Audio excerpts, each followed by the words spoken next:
Hello everyone, मिलते हैं इस वीडियो में। तो इसमें हम लोग बात करने वाले हैं आईपीएस के पीओ के पिछले 3 साल के वैकेंसीज और कट ऑफ का ट्रेंड क्या रहा है, और उस ईयर के अकॉर्डिंग आपका सेफ स्कोर क्या होना चाहिए, आपका टारगेट स्कोर क्या आना चाहिए। ठीक है, तो एक बार प्रीवियस ईयर के वैकेंसीज और कट ऑफ को देख लेते हैं। तो ये देखो, ये प्रीवियस ईयर के फाइनल वैकेंसी था, बट ये जो आपका वैकेंसी आता है ना, ये आपका आता है 1 अप्रैल को। जब आपका प्री एग्जाम होता है उससे पहले वैकेंसी इतना ज्यादा नहीं होता है। लास्ट ईयर मैंने दिया था, मुझे पता है 3.9 के आपका कुछ वैकेंसी था, और ये प्री का कट ऑफ आया था उसके अकॉर्डिंगली। इस टाइम पे फाइनल वैकेंसी लगभग इतना ही था, 54 था। और इसमें कट ऑफ 2022 में तो वैकेंसी बहुत अच्छा था, ये ज्यादा गया था 6432 नहीं, ये आई थिंक 6000 मतलब वैकेंसी बढ़ा था। बीच में कुछ बैंक ने वैकेंसी घटा लिया था, तो कुछ अप्रोक्स गया था, मतलब बहुत अच्छा था, 6000 के ऊपर था। उसमें यूआर का कट ऑफ इतना गया था। और हाँ, जब प्री का कट ऑफ निकल रहा था तब आई डोंट थिंक वैकेंसी इतना आया था, क्योंकि अगर नोटिफिकेशन हो गया, बहुत सारे बैंक इनआर मेंशन करते हैं, यानी नॉट रिपोर्टेड। उन बैंक ने अभी तक अपना वैकेंसी रिपोर्ट नहीं करा है। ठीक है, तो वो बाद में धीरे धीरे अपना वैकेंसी रिपोर्ट करते हैं, कुछ मेन से पहले करते हैं, कुछ मेंस एग्जाम के बाद करते हैं। लगभग इंटरव्यू से पहले सभी बैंक का ऑलमोस्ट रिपोर्टेड हो जाता है। ठीक है, अब इस साल का कैलेंडर तो थोड़ा चेंज हुआ है। अगर आपका आईपीएस का जो न्यू कैलेंडर है उसके अकॉर्डिंगली जैन फेब तक आपका अलॉटमेंट मिल जाना चाहिए। जो 1 अप्रैल को आता है, उम्मीद करता हूँ रिजल्ट उससे पहले आ जाए। ठीक है, तो अभी 2025 में क्या होने वाला है, क्या आपका रहना चाहिए सेफ स्कोर, कितना आपको टारगेट करना चाहिए। देखो, पहले तो आप इससे इसके चक्कर में मत फंसो, इससे बच के रहना।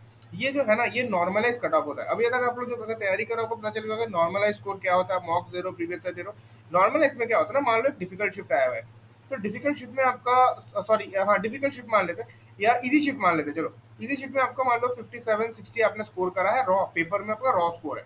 ठीक है, तो ये नॉर्मलाइजेशन पे आपका मार्क्स घट सकता है अगर आपका इजी शिफ्ट, और घट के मान लो ये 52 हो गया, घट के ये मान लो 47 हो गया, तो इस केस में तो आपका कट ऑफ से नीचे चल गया ना। आपने 57 स्कोर करा, 60 स्कोर करा, एग्जाम देके आने के बाद आप बहुत खुश हो, बट आपका इतना चला गया। अभी ये एक मैंने एग्जाम्पल के तौर पे समझा, जरूरी नहीं हो कि इतना ज्यादा नॉर्मलाइजेशन हो। वैसे अगर आपका पेपर डिफिकल्ट है, मान लो आपने 44-45 आपने स्कोर करा, तो normalization will take care of it, और आपका स्कोर इंक्रीज हो सकता है नॉर्मलाइजेशन के चक्कर में। ठीक है, तो कहने का ये मतलब है कि इसको टारगेट मत बनाओ कि यार ये तो 48 स्कोर है, इतना कट ऑफ है, तो बहुत ईजी है। पिछले साल 3.9 के था, अभी तो 5200 वैकेंसी ऑलरेडी है। हाँ, वैकेंसी इस बार बहुत अच्छा है, और उम्मीद करता हूँ यूआर कट ऑफ जो है वो कम कम ही जाएगा। बट आप इसको ऐसे मत लगाना, गार्ड मत मान देना कि भाई यही होगा। 45-48 मेरे को मॉक्स में आ रहे हैं, 7 दिन और थोड़ा पढ़ लेता हूँ, 52 55 आ रहे हैं, बहुत आ रहे नहीं। आपको कम से कम 55 टारगेट करना चाहिए। ऐसे तो मैं 60 बोलता हूँ, बट क्योंकि इस बार पहले से रिपोर्टेड वैकेंसी इतनी ज्यादा है, तो मैं बोलूंगा 55 प्लस अगर आप टारगेट करोगे तो वो सफिशियंट होना चाहिए। और आपको सेफेस्ट जोन में रहने के लिए आपको 60 प्लस टारगेट करना चाहिए।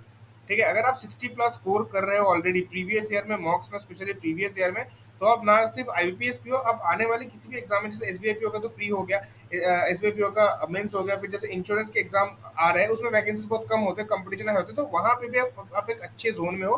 तो ये जो प्रिपरेशन है आपको ना आईपीएस पीओ में, आगे जाके एसओ होने वाला है, क्लर्क होने, आईपीएस का क्लर्क आएगा, रूरल बैंक का आता है, फिर इंश्योरेंस का ऑलरेडी देख रहे हैं हम लोग, नोटिफिकेशन आ रहे हैं, तो उसमें बहुत जाके फायदा देगा। मगर मगर मैं सिर्फ अगर आईपीएस पीओ का बात करूँ, तो आपको 55 प्लस तो एटलीस्ट आपको अभी घर पे टारगेट करना चाहिए, और उसको 60 के जितना क्लोज पहुंचा सको उतना आपको टारगेट करना चाहिए। ठीक है, so that's all for this video.